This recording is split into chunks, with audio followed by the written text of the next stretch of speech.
The bell rang, shrill and final, echoing through the quiet halls of Jefferson High.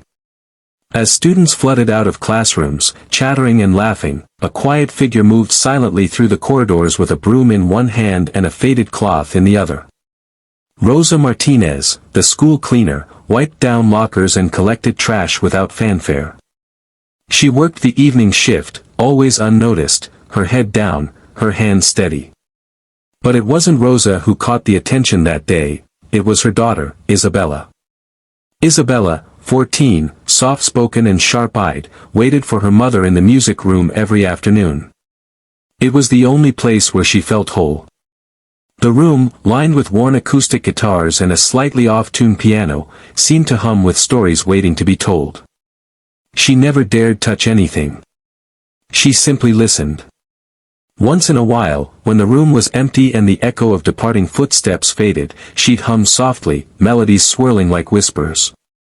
One Wednesday afternoon, as the sun slanted golden through the dusty windows, the school's music instructors, Mr. Callahan and Ms. Reed, walked in mid-conversation, loud and laughing. Isabella stood quickly, clutching her bag. She was used to being invisible, and preferred it. Well, Mr. Callahan grinned, noticing her. Didn't know we had a new music prodigy hiding in the janitor's closet. Ms. Reed chuckled, not unkindly. Maybe she's here to learn how to clean pianos.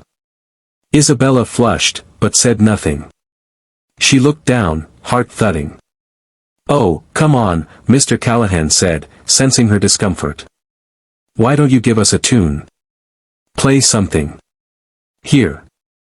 He thrust a guitar into her hands, one of the school's cheaper ones, its strings slightly rusted. It was meant to be a joke. To his surprise, she held the instrument with familiarity, almost reverence. Her fingers curled around it like they belonged there. She sat on the stool, glanced up at them with hesitant eyes, then began to play. The room stilled. What came out wasn't a child fumbling through chords or trying to impress. It was raw. Haunting. A melody that sounded like laughter and tears braided together, like stories that didn't have words. It was old, aching with memory, hopeful and aching all at once. Mr. Callahan blinked.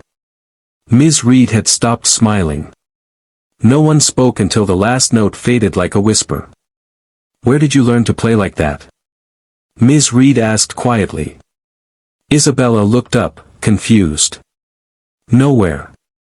I listen. And I feel it. Mr. Callahan cleared his throat. You've never had lessons?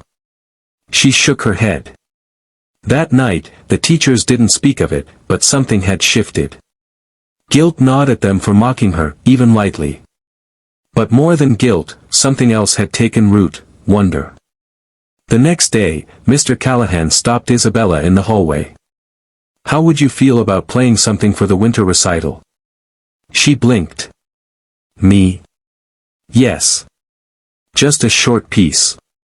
You'd be amazing. Isabella hesitated. Her mother had always told her to stay humble, to not attract attention. But something in her chest fluttered. A fragile dream waking up. I'd like that, she said softly. News spread fast. Some students scoffed, the janitor's kid. Seriously? Others were curious. When she played a short piece during rehearsal, even the skeptics were silenced. Her music didn't just sound beautiful, it meant something. It touched places that words couldn't reach. The night of the recital arrived. Isabella stood backstage in a borrowed dress, her knees shaking. Rosa squeezed her hand. No matter what happens, her mother whispered, I'm proud of you. You're more than they see. When her name was announced, the audience murmured. But when she walked out and played, silence fell. Pure, reverent silence. She played a piece she'd composed herself, soft and bright like morning sunlight, fierce like a storm, tender like a mother's lullaby. And when she finished, there was a beat of stillness. Then the auditorium erupted in applause. Not polite clapping, real, roaring applause. even some tears.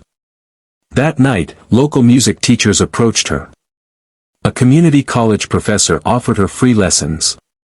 A music foundation rep spoke with the principal. And Mr. Callahan and Ms. Reed stood quietly at the side, humbled and moved. Later, in the empty music room, Mr. Callahan apologized. "We were wrong to make light of you. I'm sorry, Isabella." She looked up from tuning the guitar. "You let me play. That's more than most ever did." Ms. Reed added, "You reminded us why we teach music in the first place." The months that followed were a whirlwind. Isabella got a scholarship to a youth music academy. She started composing pieces that were played in school concerts and community events. But she always came back to the music room. And she always helped her mother clean up afterward. Years later, Isabella Martinez would perform on a grand stage in New York City, her mother watching from the front row. She'd begin her concert the same way every time, with the first piece she ever played publicly. The one that changed everything. And in interviews, when asked how it all began, she always smiled and said, "A teacher handed me a guitar as a joke. And then they listened." Because sometimes, kindness doesn't start with grand gestures.